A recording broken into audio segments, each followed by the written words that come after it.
Solution. मुझे question दिखा देना बस। 57। एक मिनट।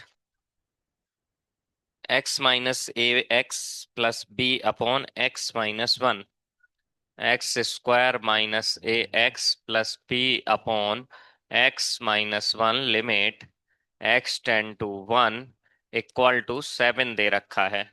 ए और बी का पता लगाने को कहा गया है। यही क्वेश्चन है। ए प्लस बी को पता लगाने को कहा है। ओके, ठीक है। क्वेश्चन नंबर 57 टेस्ट पेपर किसी का सही हुआ है? दो तीन लोगों का हुआ है। गुड। आपका भी हुआ सही। बढ़िया। पार्थ, बताओ कैसे करें।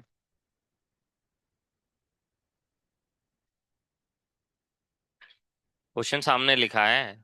ए और बी का वैल्यू पता करना है, उनका एडिशन। 57 नंबर है टेस्ट पेपर में। आपस में बात नहीं करना है। आप बता सकते हो आर्यन, बोलो।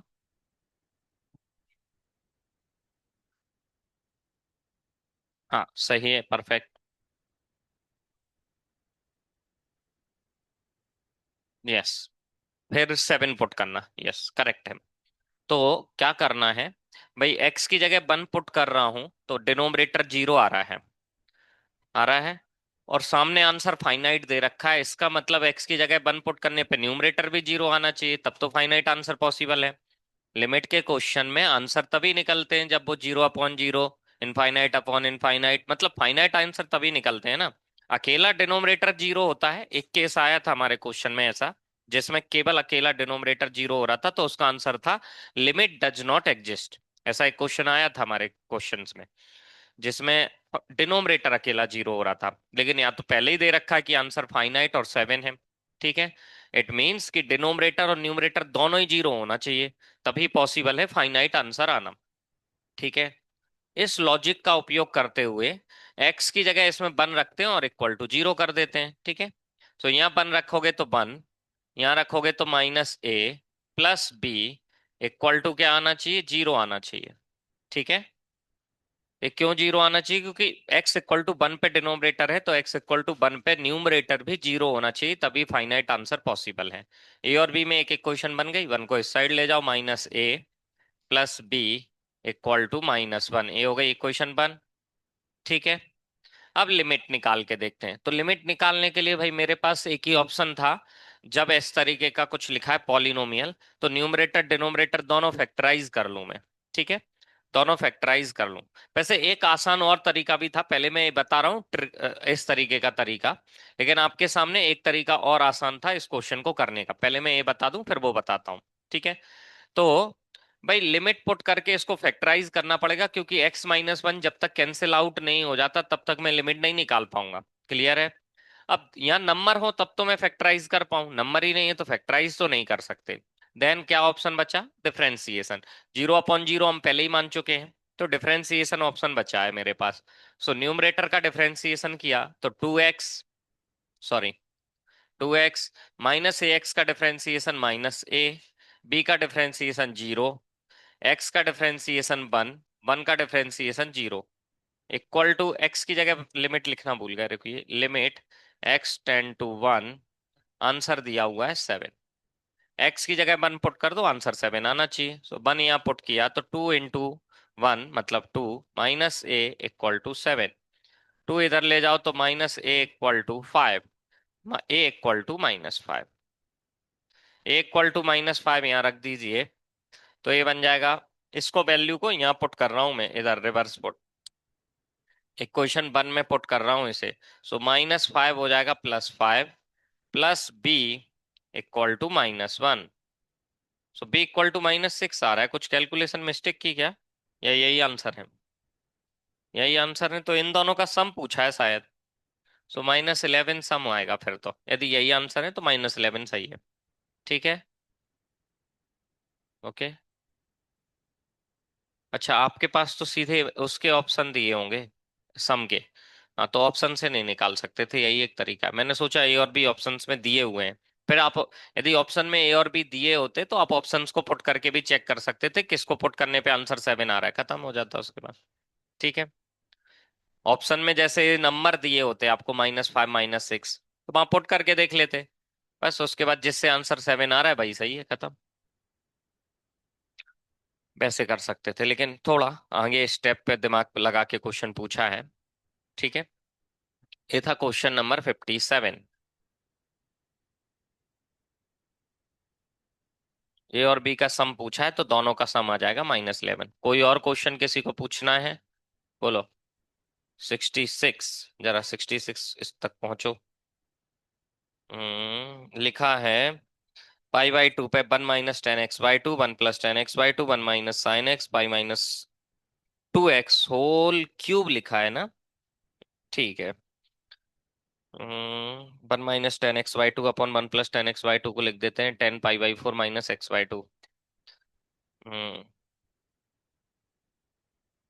और यहाँ π/2 -x पुट कर देंगे तो ये हो जाएगा 1 - cos x। एक एक्स इसको यूज हो जाएगा, एक्स एक एक्स इसमें यूज हो जाएगा। ठीक है। चलिए, देखो कैसे करना था बता रहा हूँ बोर्ड पे। Question number 66। Limit x tends to π/2 1 - 10 x/2 into 1 - sin x upon 1 + 10 x/2। और यहाँ लिखा हुआ है π - 2x या x minus π - 2x whole cube. ठीक है, ऐसा ही लिखा है। ठीक है भाई। π/2 पुट करने पे तो 10 नॉट डिफाइन हो रहा है। ओके। सो क्या किया, यहाँ पहले ट्रिग्नोमेट्रिक पार्ट बता रहा हूं इसका, देन सॉल्व करके दिखाऊंगा। सो 1 - 10 x/2 अपॉन 1 + 10 x/2 को मॉडिफाई कर रहा हूं कुछ। 1/10 x/2 को कुछ मॉडिफाई कर रहा हूँ। ठीक है, क्या मॉडिफाई कर रहा हूँ यहाँ लिख के दिखाता हूँ। इस 1 को लिखा 10 π/4 -10 x/2 as it is upon 1 + denominator वाले 1 को चेंज नहीं किया है, इसके साथ एक 10 π/4 अपने अन से लिख दिया है और 10 x/2 एज इट इज। एक फॉर्मूला है 10a - b का, 10a - 10b upon 1 + 10a 10b। तो इसको लिख सकता हूं मैं 10 π/4 -x/2। ठीक है, 10 π/4 -x/2। तो इस पूरे की जगह पे इस क्वेश्चन में ऐसा लिखा जा सकता था, लिमिट x टेंड टू π/2, और यहाँ लिख सकते थे 10 π/4 -x/2। ठीक है। ओके, यहाँ x/2 की पुट करूं मैं π/2, π/4 -π/4 बन रहा है। ओके। ठीक है। और यहाँ लिखा हुआ है 1 - sin x अपॉन, ये denominator as it is, π - 2x whole cube. ठीक है। केवल पहले यहाँ ट्रिग्नोमेट्रिक आइडेंटिटी लगाई है, अब इसको सब्स्टिट्यूट करने वाला हूँ। क्या सब्स्टिट्यूट करने वाला हूँ, कुछ भी नया पुट कर दीजिए। सो पुट किया मैंने, साइड में ही लिख देता हूँ फिर यहाँ सीधे क्या, चलो यहीं लिख देते हैं। पुट किया π - 2x को 2t, या 2 बाय कर देता हूँ। 2 में इसलिए कर रहा हूँ क्योंकि बाय 2 नहीं हैंडल करना चाह रहा मैं। ठीक है, 2 बाय कर देता हूँ, लेकिन यहाँ π/4 -x/2, x की वैल्यू निकालनी पड़ेगी मुझे, या x/2 की, x/2 की वैल्यू यहाँ के लिए निकालनी पड़ेगी ना। ठीक है।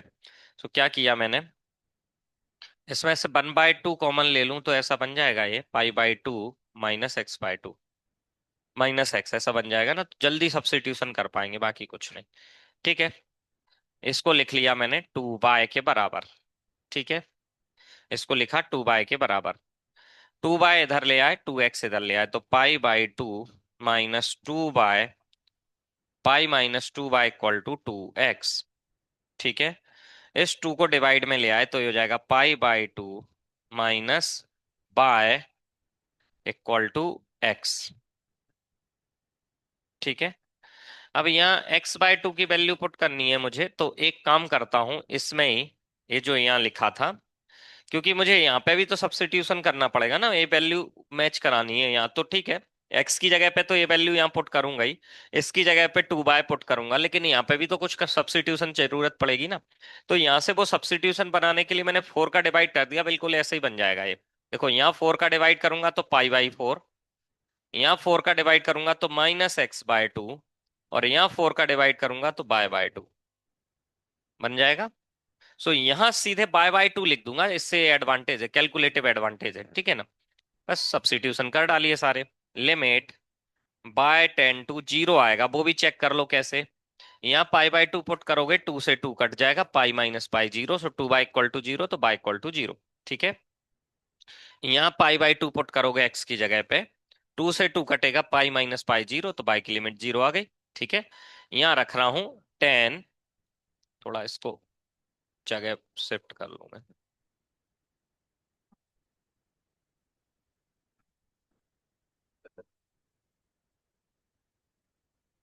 हम्म,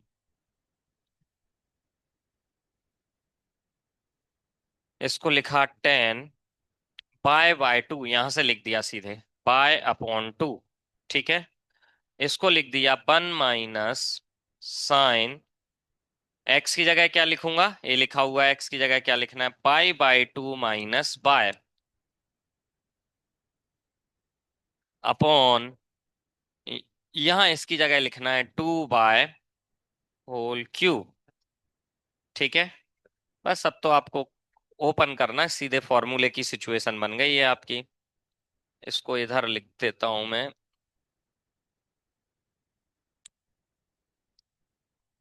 दूसरे कलर से लिख देता हूं। सो 10 बाय/2 as it is, sin π/2 minus theta first quadrant होता है, तो cos y बन जाएगा ये, 1 - cos y अपॉन, ये 2 बाय क्यूब है, 2 का क्यूब करेंगे 8, बाय का क्यूब करेंगे तो एक बाय इधर लिख लो, और बाय स्क्वायर इधर लिख लो, हो गया। इस 8 बाय क्यूब को ऐसे लिख दिया मैंने। क्यों लिखा आप समझ ही गए होंगे अब तक तो, limit by tends to zero था, सॉरी। इसलिए लिखा जिससे ए एक फॉर्मूला बन जाए और ए एक फॉर्मूला बन जाए। ठीक है, आंसर लिखते हैं सभी के। इसका 1/8 एज इट इज, ये वाला 1/8 एज इट इज, इसका आंसर आएगा 1/2, और इसका आंसर भी 1/2 ही होता है। सो 1/32 आपका आंसर था। खत्म।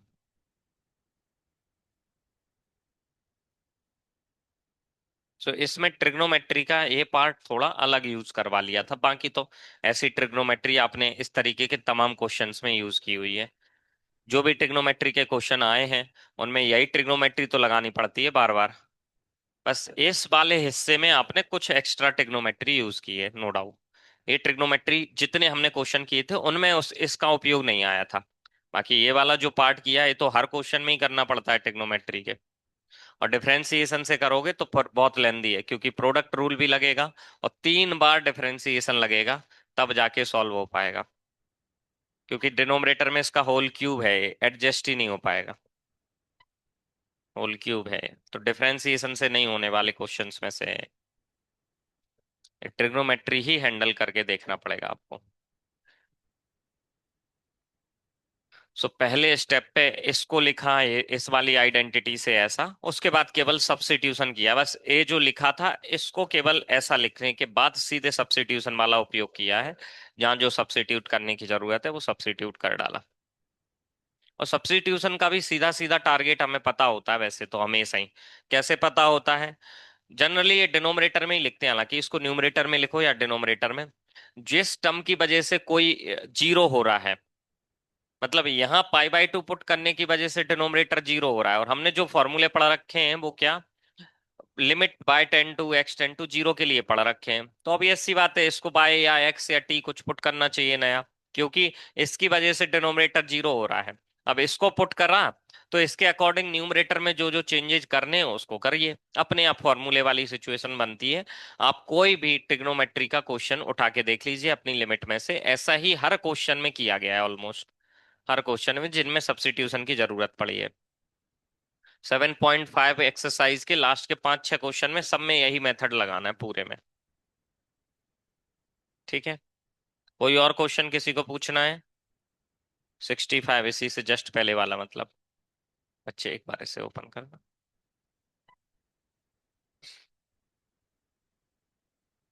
क्या सोच रहे हो, कितने मार्क्स आए तुम्हारे?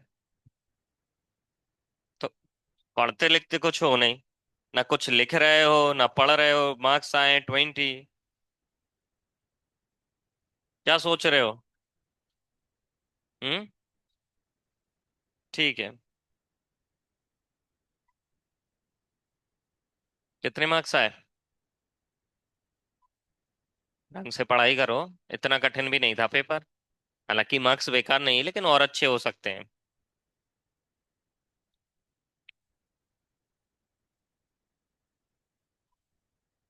ऑलरेडी कर चुके तुम्हें?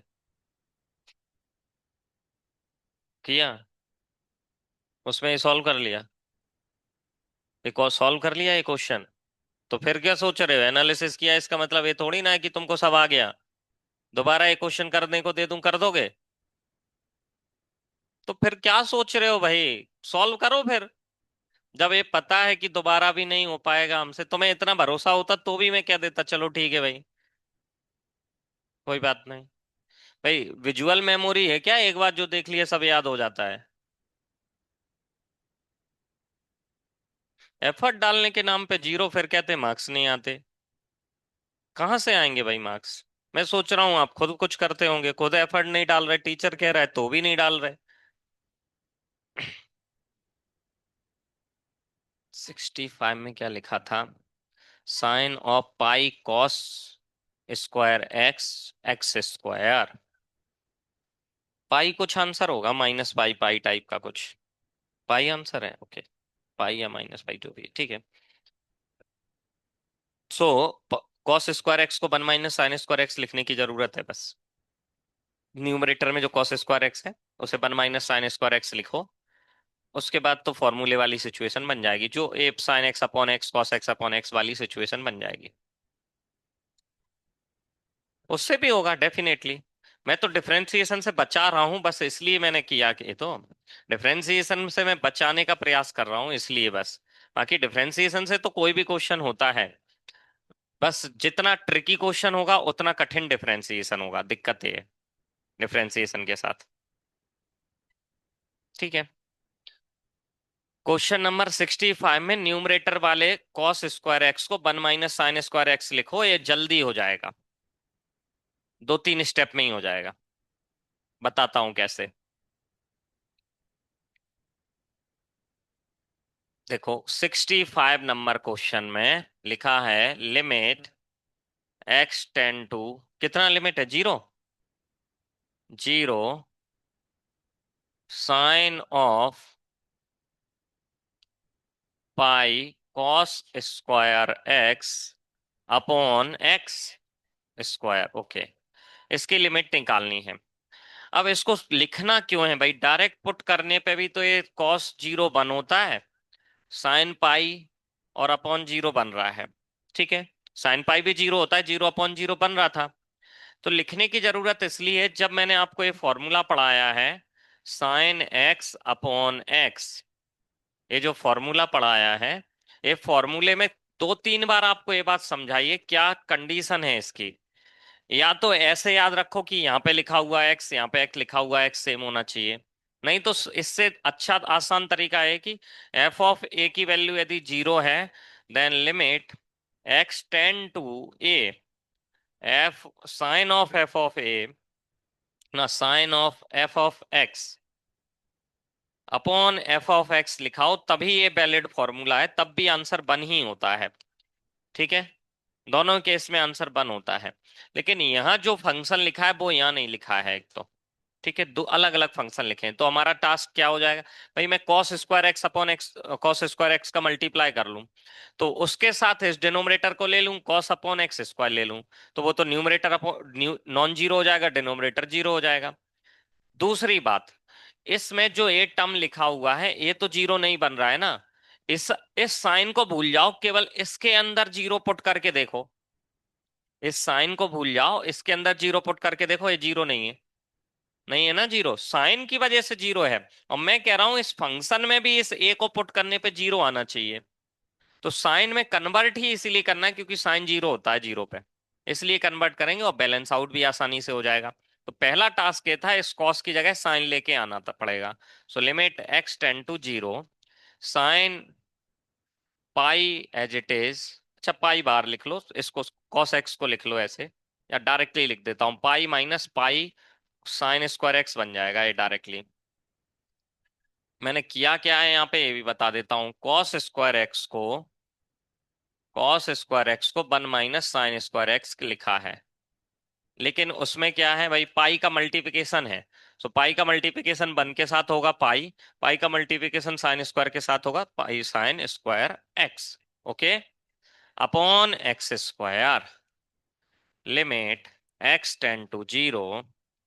Now sine pi minus theta in second quadrant में sine positive, so it will be sine of pi sine square x, ऐसा बन जाएगा ये।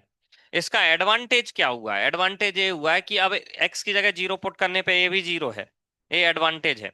तो ये वाला फॉर्मूला लग सकता है मेरा, इससे पहले नहीं लग सकता था ये फॉर्मूला, अब ये फॉर्मूला लगाने का स्कोप आ गया है मेरे पास। अब मैं अपने मन से थोड़ा सा इसको मॉडिफाई करके लिख रहा हूँ, इस एक्स स्क्वायर को यहां लिख दिया मैंने, ठीक है।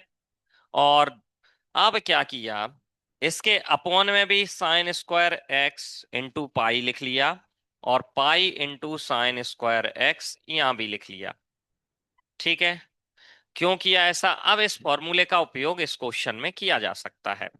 तो ये जो टर्म है इस फॉर्मूले के लिए वैलिड है अब, क्योंकि अब इसमें एक्स की जगह जीरो रखने पे न्यूमरेटर वाला ए टर्म भी जीरो और ये दोनों एक जैसे भी बन गए।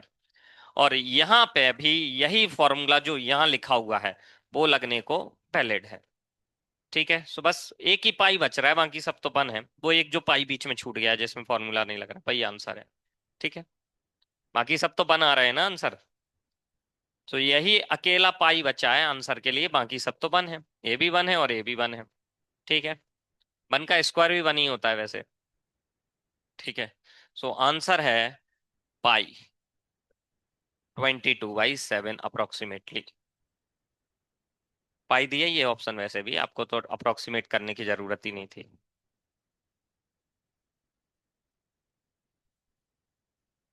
ये था 65, कोई और क्वेश्चन? 60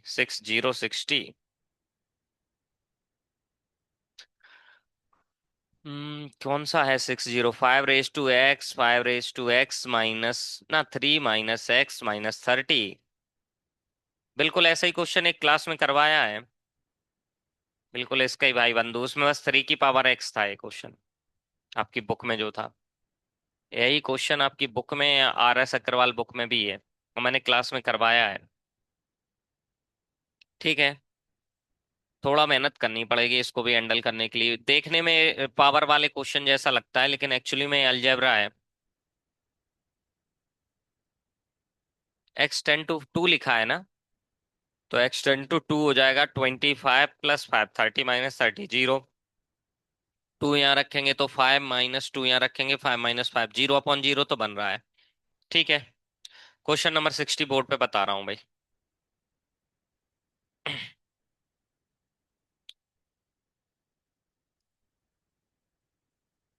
क्वेश्चन नंबर 60 में लिखा है, limit x tends to 2, 5 raise to x +5 raise to 3 - x - 30 upon 5 raise to 3 - x - 5 raise to x/2, ऐसा ही लिखा है ना। ओके, ऐसा ही बिल्कुल सिमिलर टाइप का क्वेश्चन 3 रेज टू एक्स में एक आर एस अग्रवाल बुक में भी कवर किया गया है। 3 रेज टू, बिल्कुल पावर्स ऐसी ही हैं उसमें भी। ठीक है, उसमें भी कवर किया है।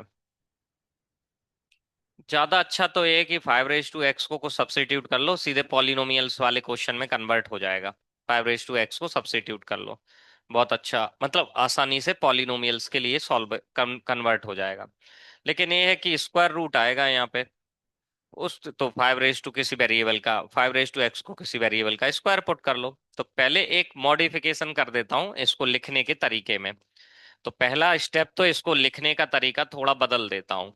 इसको मैं ऐसे लिख लेता हूँ, 5 raise to 3 upon 5 raise to x, इस वाले टर्म को, -30 एज इट इज, अपॉन इसको भी ऐसे ही लिख देता हूँ, 5 raise to 3 upon 5 raise to x, minus इसको लिख देता हूँ 5 raise to x whole power 1/2। ठीक है, इसको ऐसा लिख लिया है। सो 5 रेज टू एक्स के टर्म तमाम जगह मिल गए हैं। वैसे तो 5 रेज टू एक्स को ही डायरेक्ट कोई नया वेरिएबल पुट कर दोगे तो भी सॉल्व होगा, लेकिन ये इरेशनल टर्म रह जाएगा। जैसे मैंने 5 रेज टू एक्स को टी लिखा, ठीक है, तो ये टी का स्क्वायर रूट रह जाएगा यहाँ पे। तो वो स्क्वायर रूट को भी हटाना चाह रहे हैं आप, तो 5 रेज टू एक्स को टी स्क्वायर पुट कर दो, स्क्वायर रूट भी नहीं आएगा आपको, वो आसानी मिल जाएगी एक। तो मैंने पुट किया 5 रेज टू एक्स को टी स्क्वायर। अब यहाँ लिमिट पुट करके देख लीजिए भाई, ये 5 square equal to t square, तो 5 की वैल्यू टी आ गई ना, टी की वैल्यू 5 आ गई। ठीक है, 5 की वैल्यू टी आ गई, ये भी कह सकते थे वैसे। ठीक है, सो यहाँ एक्स की जगह 2 पुट करोगे, तो 5 square equal to t square, तो टी की वैल्यू 5 हो गई। ठीक है, लिमिट भी बदलूंगा ना मैं, क्योंकि एक स्टेप इसी साइड पे और लिख देता हूं, फिर उस साइड लिखूंगा। सो ये बनेगा limit t tends to 5, t tends to 5, ये हो गया टी स्क्वायर के बराबर। ये 5 रेज टू 3 को तो 5 रेज टू 3 लिखा रहने दो, या 125 लिख लो, 125 लिख देता हूं चलिए। इसको लिख दिया t square -30 upon 5 raise to 3 को लिख दिया 125 अपॉन टी स्क्वायर -टी, केवल इतना ही बचेगा। तो ये टी आए, इसकी वजह से ही तो ये टी स्क्वायर रखा था, नहीं तो स्क्वायर रूट ऑफ टी आ जाता है यहाँ पे। तो टी स्क्वायर ही रखा इसीलिए है, जिससे बैलेंस आउट हो पाए। आप एक बार और लिमिट पुट करके चेक करना चाहें तो कर सकते हैं, इसका डिफरेंशिएशन कह रहा हूँ, न्यूमरेटर डिनोमिनेटर में 0/0 बन रहा है कि नहीं। सो यहाँ 5 रखोगे तो ये 25 आएगा, यहाँ 5 रखोगे तो 25 में ये 5 आ जाएगा, 25 125/25 5। सो 25 + 5 30, 30 - 30 0। यहाँ 5 रखेंगे तो 5 आएगा, ये 5 - 5 0। ठीक है, सो 0/0 अभी भी बन रहा है। अब आपके पास इस क्वेश्चन को सिंप्लीफाई करने के लिए अलजेब्रा लगाना है और कुछ नहीं। तो न्यूमरेटर और डिनोमिनेटर दोनों में टी स्क्वायर का मल्टीप्लाई कर लो, तो डिनोमिनेटर वाले टी स्क्वायर हट जाएंगे। ठीक है, सो यहाँ टी स्क्वायर का मल्टीप्लाई करूंगा तो ये बनेगा t⁴। यहाँ टी स्क्वायर का मल्टीप्लाई करूंगा तो 30t, यहाँ टी स्क्वायर का मल्टीप्लाई करूंगा तो 125। हाँ सही बोल रहे हैं आप लोग, यहाँ टी स्क्वायर का मल्टीप्लाई करूंगा तो 125, और यहाँ टी स्क्वायर का मल्टीप्लाई करूंगा तो -t³। अब तो दिख ही रहा है, सीधे सीधे अलजेब्रा वाला क्वेश्चन है, टी की लिमिट है वैसे, सॉरी।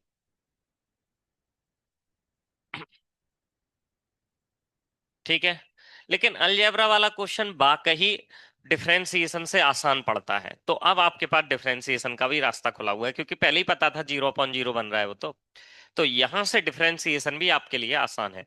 तो आगे आप ऐसे क्वेश्चंस भी देखेंगे, जेई में खूब आते रहे हैं, और ऐसे क्वेश्चंस जिनमें आपको हाइब्रिड मेथड टाइप मेथड लगाने पड़ते हैं। हाइब्रिड मेथड का मतलब क्या है कि कुछ पार्ट आप फॉर्मूले के लिए सोचिए, कुछ पार्ट में डिफरेंशिएशन लगा लीजिए, फाइनली आंसर निकाल लीजिए किसी तरीके से। ठीक है, जैसे आपको लगे। तो ये आप चाहें तो अभी आपने केवल लिमिट के लॉजिक से सोचा और इसको इस तरीके का बना लिया है। अब आप इसको फॉर्मूले के लिए भी सॉल्व कर सकते हैं, क्योंकि दोनों ये स्प्लिटिंग द मिडिल टर्म से हो रहा है और ये सीधा ए क्यू माइनस बी क्यू की आइडेंटिटी लग रही है, उससे कर सकते हैं। लेकिन दोनों ही अलजेब्रिक एक्सप्रेशन लिखें जिनका डिफरेंशिएशन भी आसान होता है, तो आप डिफरेंशिएशन पे भी जा सकते हैं, इट्स योर चॉइस। ठीक है, आप डिफरेंशिएशन से भी करोगे तो भी आ जाएगा, लेकिन मैं बिना डिफरेंशिएशन के ही करके दिखा रहा हूँ। Limit t tends to by, इसको स्प्लिटिंग द मिडिल टर्म से करूंगा तो ये बनेगा टी स्क्वायर, ना टी रेस टू फोर है सॉरी, इसको अलग से स्प्लिट करके नहीं दिखा दूं, तीन चार स्टेप दोबारा नहीं लिखने पड़ेंगे, इधर ही करके दिखा देता हूं। So t race to four minus 30t square plus 125 को मैंने कैसे स्प्लिट किया, t race to four minus 25t square minus 5t square plus 125, यहां से कॉमन ले लिया टी स्क्वायर तो बचेगा टी स्क्वायर माइनस 5 25 सॉरी 25, यहां से 5 कॉमन लोगे तो बचेगा t square minus 25, t square minus 25 common लोगे then you will get t square minus 5। हमारे पास टी स्क्वायर माइनस 5 तो नहीं कटेगा।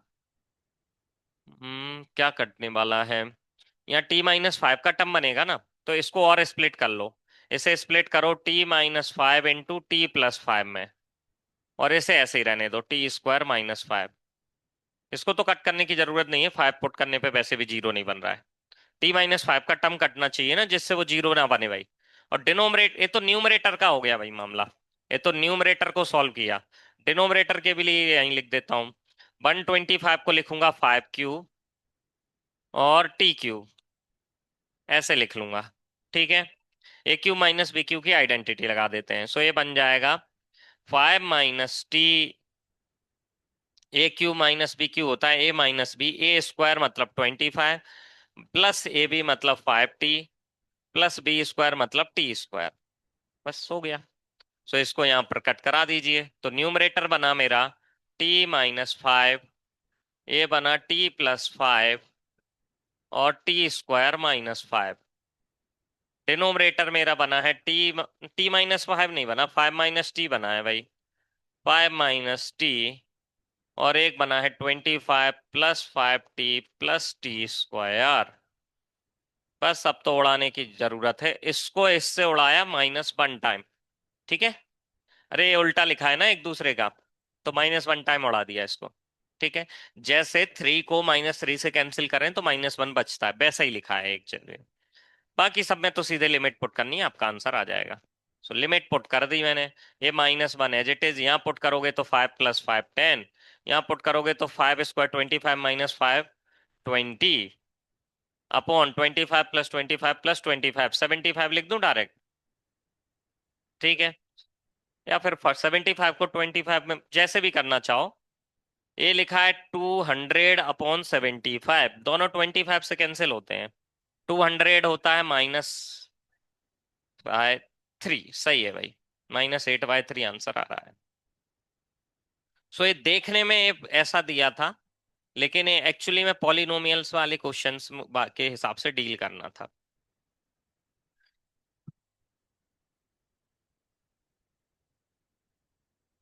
ये एन आर का मतलब है न्यूमरेटर कैसे हैंडल किया, डी आर का मतलब है डिनोमिनेटर, डी आर का मतलब डॉक्टर। कल मैच हार गई इंडिया एशिया कप वाले फाइनल में अंडर 19 टीम में, पाकिस्तान से।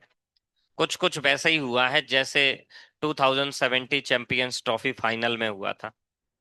2017 में चैंपियंस ट्रॉफी फाइनल में 347 बनाए थे पाकिस्तान ने पहले बैटिंग करते हुए, और भारत में से केवल हार्दिक पांड्या ने ठीक ठाक खेला था, बाकी सब ऐसे जैसे अभी इस कल की जल्दी जल्दी आउट हो गई ना टीम, वो उस दिन भी ऐसी हुई थी, कुछ 180 के आसपास ऑल आउट हो गई थी इंडियन टीम, उसमें भी हार्दिक पांड्या के उसमें से 84 के आसपास रन थे, और रन आउट हुआ था उस मैच में वो, रन आउट हुआ।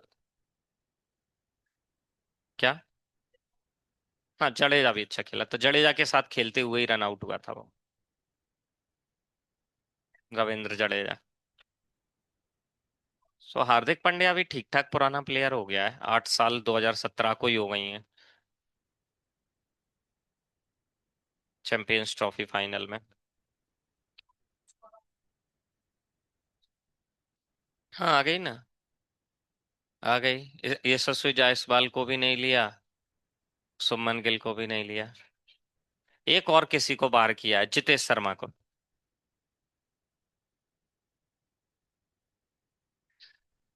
ईशान किशन को ले लिया ऐसे ही। अब वो विकेट कीपर है ये मान लीजिए।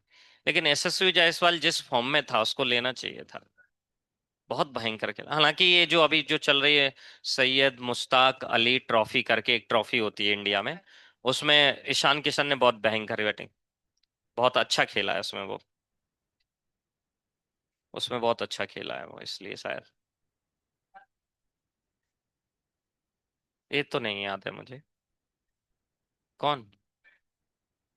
ईशान किशन की टीम जीती है? अच्छा। नहीं, अच्छा भी खेला है वो, नो डाउट अच्छा खेला है। विकेट कीपर भी है, लेकिन विकेट कीपर तो ऋषभ पंत भी है अपना। संजू भी है। पहली प्रायोरिटी तो वैसे भी अभी संजू सैमसन को ही मिलने वाली है अब तो फर्स्ट प्रायोरिटी उसको ही मिलने वाली है अब तो। ये जो एक और सीरीज होने वाली है अभी, न्यूजीलैंड से हो रही है क्या? उसके लिए टीम अनाउंस हो गई? और अच्छा, सेम टीम। कब है उसका? तो अभी मतलब 10-15 दिन गैप है, 20 दिन करीब। तब तक कोई मैच नहीं? आइडिया नहीं मुझे। ओडीआई होगा तो कम से कम ये है, विराट और रोहित शर्मा दोबारा खेलने को दिखेंगे, खेलते दिखेंगे। ओडीआई होने चाहिए अब तो लगता है। वैसे पहले कुछ दिन पहले मतलब गैप में होते थे पहले भी, लेकिन ये है कि एज प्लेयर्स उसमें भी खेल रहे थे तो उतना अनुभव वो नहीं, रियलाइज नहीं होता था। अब दिखता है कि बहुत दिन में वनडे मैच हो रहे हैं। क्या? हाँ, रोहित रोहित कोहली का तो नहीं पता, विराट तो कंफर्म खेल। हाँ, विराट का तो कंफर्म हो गया है, दिल्ली की टीम से खेल रहा है। विराट तो दिल्ली की से खेल रहा है, विराट कोहली। चलिए कोई और question.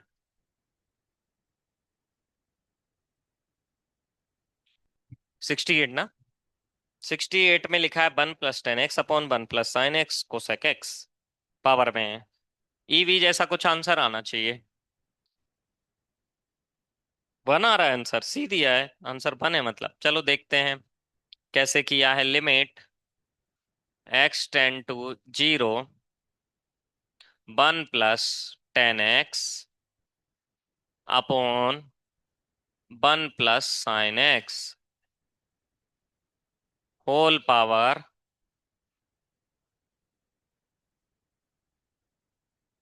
Cosec x. 1 to ∞ type का क्वेश्चन है। 1 to ∞। हम्म।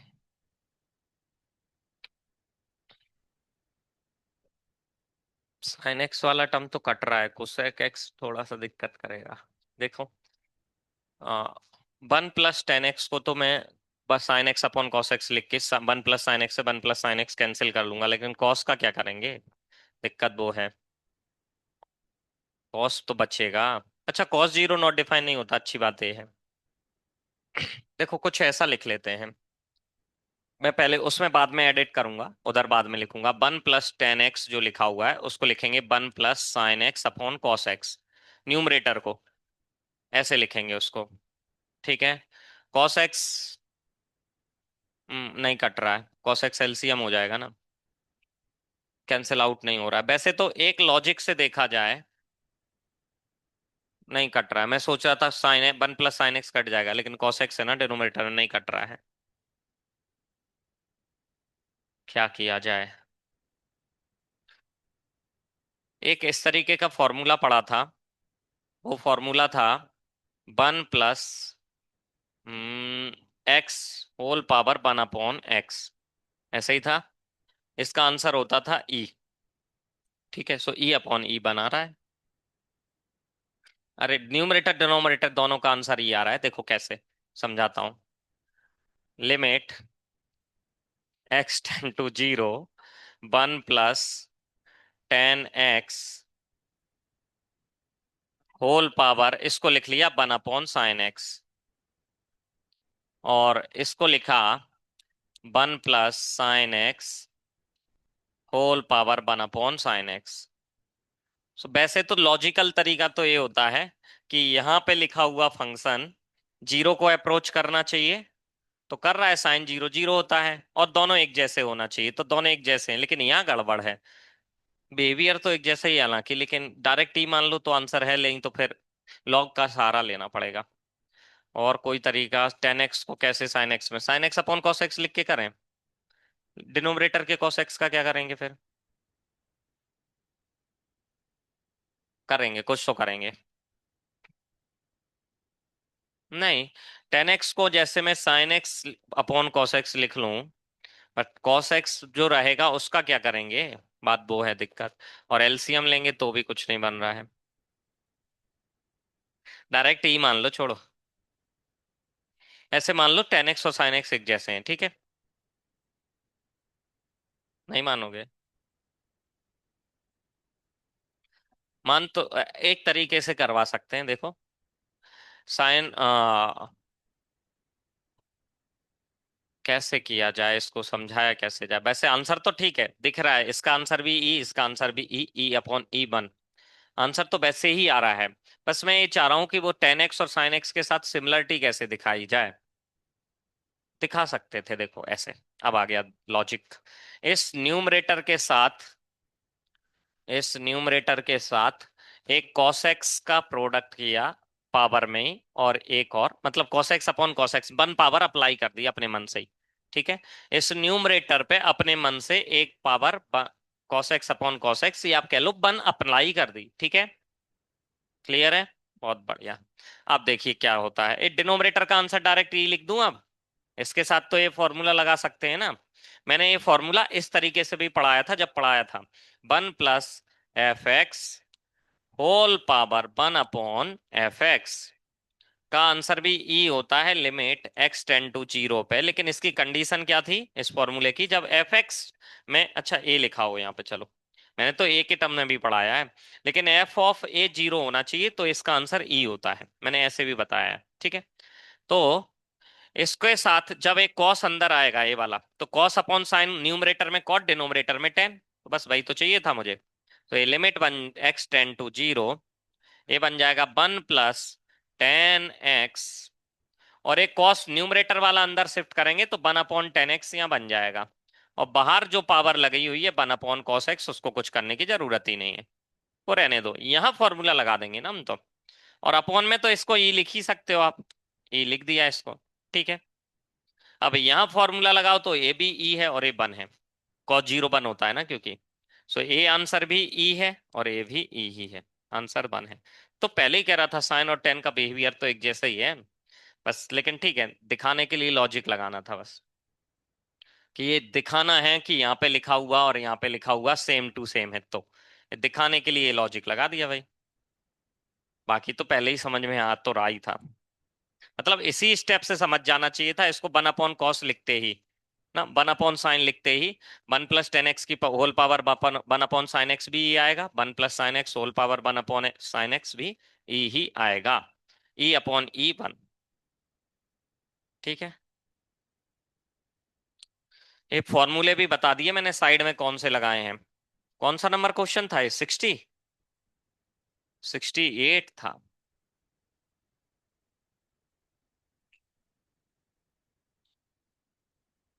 आज पता है नेशनल मैथ डे है। रामानुजन का बर्थडे है आज।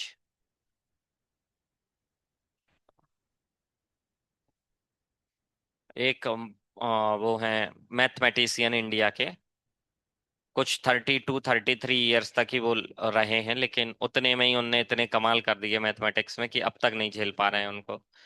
उतने में ही मतलब काफी ट्रिकी थ्योरम्स उनने ड्राइव करके दी हुई हैं ऑलरेडी, लेकिन वो थ्योरम्स अभी भी हम उनसे रिजल्ट निकालो तो सब सही आते हैं, लेकिन प्रूव नहीं कर पाते, इतनी ट्रिकी थ्योरम्स थी उनने जो ड्राइव की हुई हैं।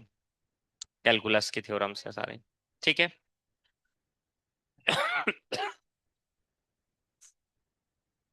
जी। और कोई क्वेश्चन? नहीं?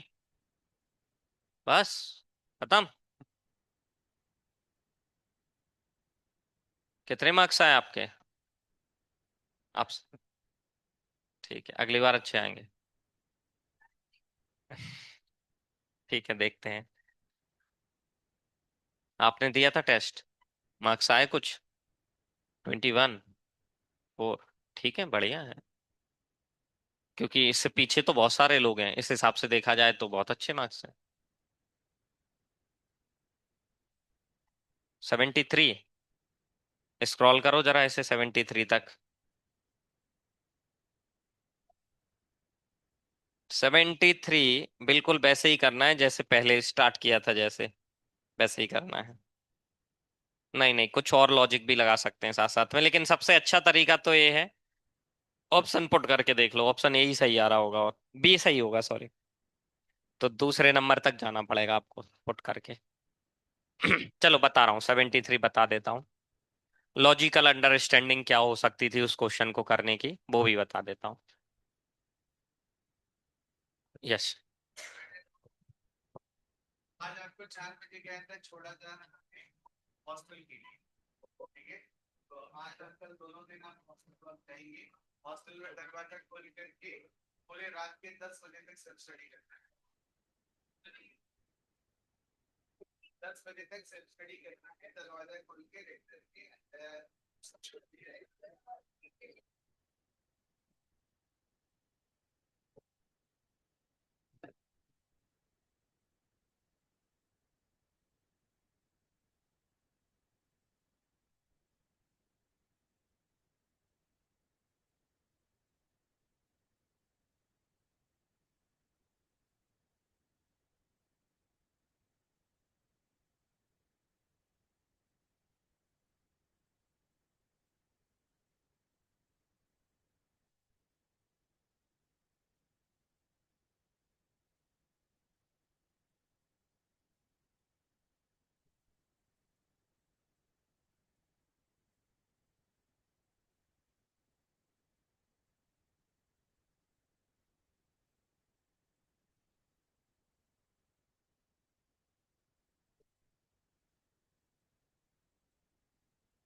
हरे कृष्णा।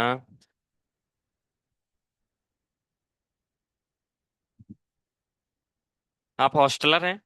नहीं।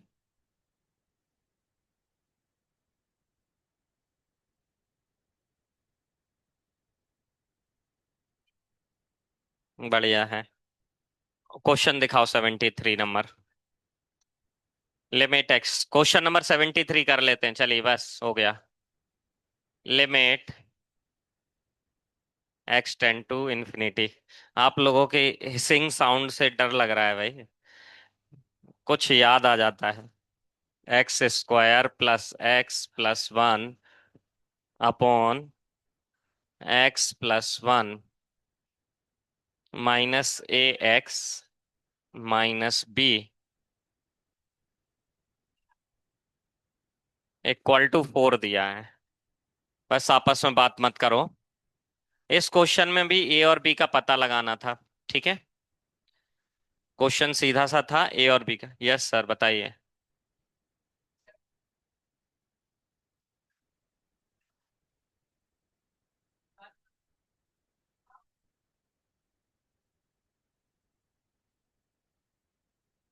तो आप क्यों बोल रहे हो, वो खुद दे देगा। देना होगा तो तुम क्यों टेंशन ले रहे हो? उसके नाम में ही सेफ्टी है बेटा, समझ गए ना, होना चाहिए। नाम में ही सेफ्टी है। सेफ्टी है, सॉरी।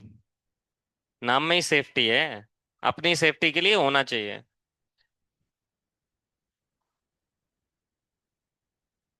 किस?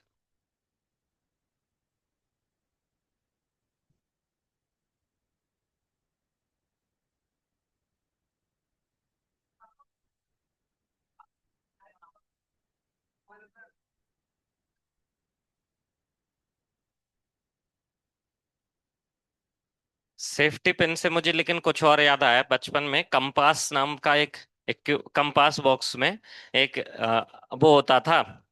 इस तरीके के हथियार होते थे ना, कहाँ इसमें दिखता है एक? नहीं दिख रहा है इसमें। ज्योमेट्री में आएगा क्या? नहीं है। ठीक है। एक एक तो होता था जिसमें पेंसिल लगा सकते हैं, उसे बोलते हैं कंपास। एक होता है जिसमें दो पॉइंट ही होते हैं, डिवाइडर। क्या उपयोग होता है उसका? है आपके पास? वाह। दिखाओ दिखाओ। इसका क्या उपयोग है?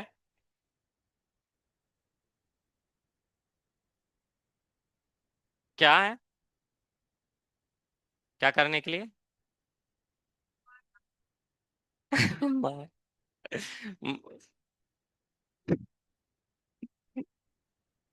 चलो, एक इसके बाद में कुछ बताता हूँ, ठीक है तो। हाँ। सब। क्या कह रहे हो? लेंथ मेजर करने के लिए? मेजर नहीं, मार्क करने के लिए करेक्ट आंसर है। जो आपको आर्क्स लगाने होते हैं जब ड्राइंग कर रहे हो ज्योमेट्री की, आप ज्योमेट्रिकल ड्राइंग कर रहे हो तो बिना दिखने वाले आर्क लगाने हैं। यदि आपको जरूरत है जिसमें जो आर्क लगाने हैं आपको, जो विजुअल नहीं है, मतलब विजुअली नहीं रखना है उनको, तो इसका उपयोग किया जाता है एक्चुअली में हायर मैथमेटिक्स में, जो कि 11th 12th के बाद भी पढ़ी जाती है। जो आप में से बात मत करो अब। इंजीनियरिंग में भी हायर मैथमेटिक्स पढ़ना पड़ता है, मैंने खुद पढ़ा है इसलिए पता है मुझे, ठीक है। इंजीनियरिंग में भी आपको हायर मैथमेटिक्स पढ़ना पड़ता है, लेकिन अलग अलग ब्रांच में अलग अलग लेवल तक पढ़ना होता है। जैसी आपकी ब्रांच होगी उसके अकॉर्डिंग आपको उतना ज्यादा या कम मैथमेटिक्स पढ़ना पड़ सकता है। जैसे मैकेनिकल इंजीनियरिंग या सिविल इंजीनियरिंग में से कोई इंजीनियरिंग करते हो, तो इन दोनों में मैथ्स बहुत पढ़ना है, और मैंने खुद मैकेनिकल किया है, ठीक है। तो इन दोनों में, और मैंने किया ही इसीलिए है क्योंकि मुझे मैथ के हिसाब से ब्रांच लेनी थी। उस समय पे क्या था कि इतना नॉलेज ही नहीं होती थी किस ब्रांच में क्या पढ़ना है, कितना डिटेल है। तो मेरा भाई कंप्यूटर पे थोड़ा सा कुछ जानता था, उसको मैंने कहा बस वही ब्रांच ऑप्शन में डालना जिसमें मैथ आता हो, बाकी कुछ नहीं। ऑप्शन में ही वही डालना केवल जिसमें मैथ ज्यादा आता हो, क्योंकि इंग्लिश से बिल्कुल वास्ता नहीं बनता था हमारा। तो इंग्लिश कम से कम हो, मैथ ज्यादा हो, तो इंग्लिश जो मैथ में यूज होती है that will be easier for me, तो उस हिसाब से मैंने मैकेनिकल लिया था। तो उस जगह पे आपको कई सारे आर्क्स, क्योंकि ड्राइंग बहुत कॉम्प्लिकेट होती है, तो आप सारे आर्क्स विजिबल लगाओगे तो देन क्या होता है उसके बाद आपको दिक्कत होती है आइडेंटिफाई करने में कौन सा आर्क यूज करना है कौन सा नहीं।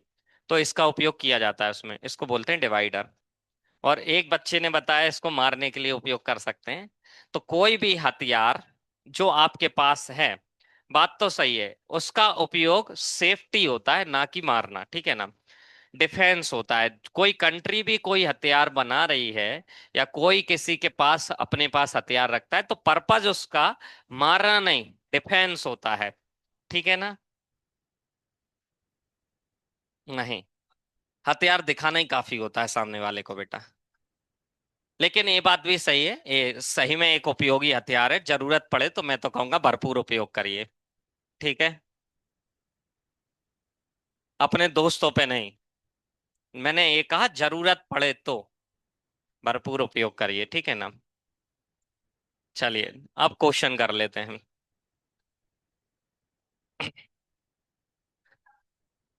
चाकू भी है तुम्हारे पास? हाँ, तो वो फ्रूट्स वगैरह काटने के लिए रखा होगा। अच्छा, कांदा काटने के लिए, ठीक है। कांदा है या कोई और भी चीज हो जो आप खाते हैं, खीरा है, कांदा है। क्या छिपी है? इससे कुछ नहीं कटेगा बेटा।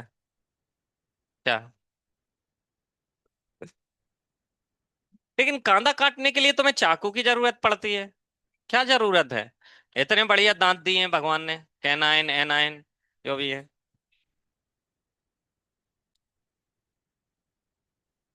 खत्म।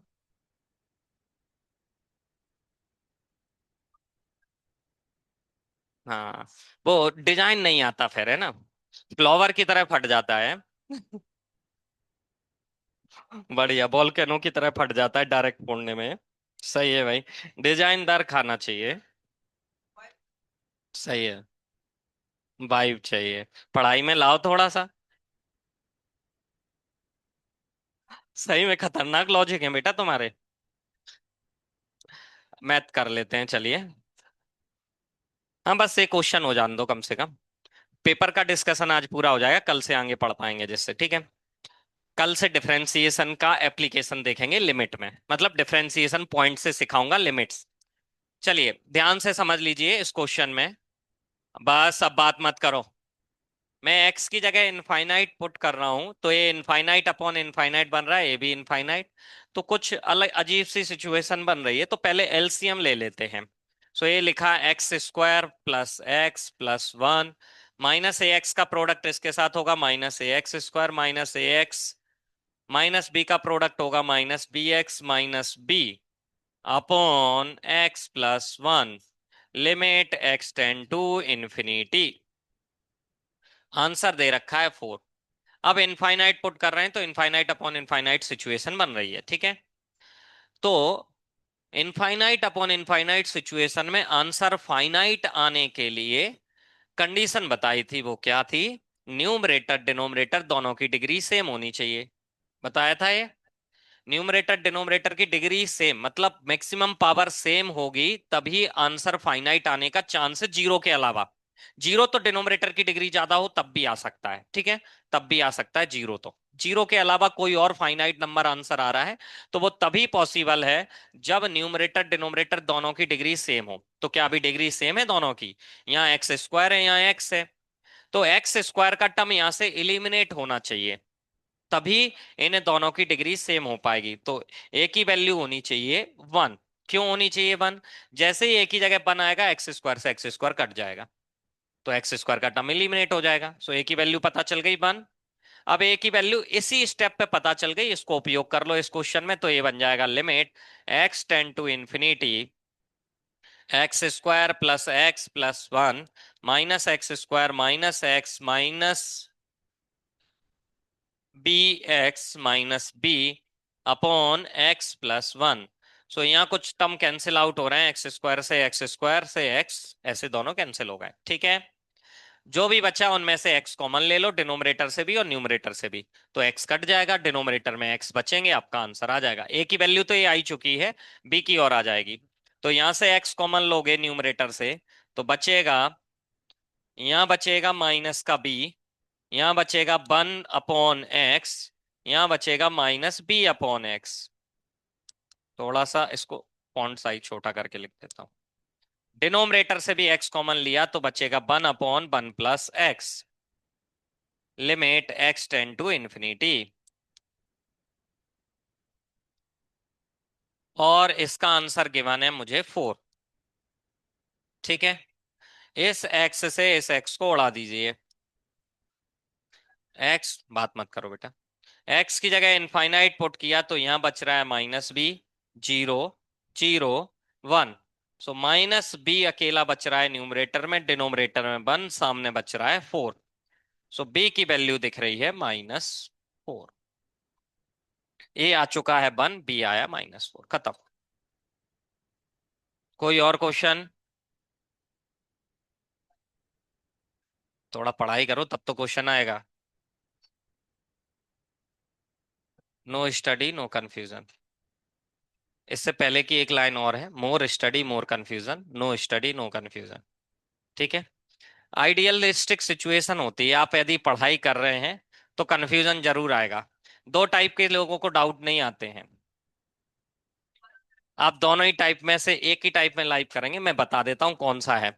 आप पहचान लेना, आप कौन से टाइप, आपको डाउट नहीं आ रहा है तो आप कौन से टाइप में, आप खुद पहचान लेना, ठीक है। एक टाइप के व्यक्ति होते हैं जो सब कुछ जानते हैं, कुछ भी बता दो सब सीख लेते हैं, उनको कोई डाउट नहीं आता है। दूसरा, जिनको कुछ नहीं आता है। दूसरा टाइप, जिनको कुछ नहीं आता उन्हें डाउट नहीं आते हैं। तो आपको डाउट नहीं आ रहे हैं तो समझ जाइए क्या है सिचुएशन आपकी। मैं मानता हूं आपको सब कुछ आता है, ठीक है, मैं तो यही मानता हूं।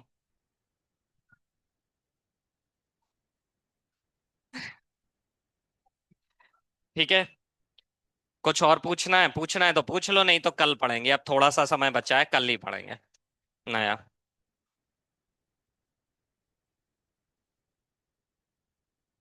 क्या कह रहे हो? अच्छा, वो रह गया है, क्लास में ही करवा दूंगा वो भी। हाँ, कल करवा ठीक है, समझ गया मैं जो कह रहे हो। ठीक है, कल मिलते हैं। तब तक के लिए टाटा बाय बाय, हरे कृष्णा।